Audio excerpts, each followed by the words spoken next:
To deposit cash at a Bank of America ATM, start by locating a deposit-enabled ATM and tapping your debit card on the contactless reader or inserting it, if required. Next, enter your 4-digit PIN code, ensuring no one is watching.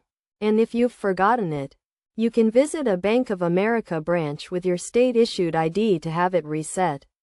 Once your PIN is verified, the ATM will display several options, including getting cash, making a deposit, and checking your balance. Select the Make a Deposit option, and then choose Cash as the type of deposit you'd like to make.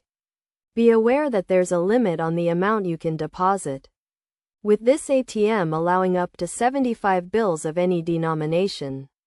Insert your cash into the slot on the right side of the ATM, and it will count the bills and display the amount. You can then view the bills you've inserted, and if correct, tap Confirm. If you're finished depositing cash, select the Complete Deposit option. Finally, the ATM will offer to provide a receipt, which you can choose to have emailed, printed, or not receive at all.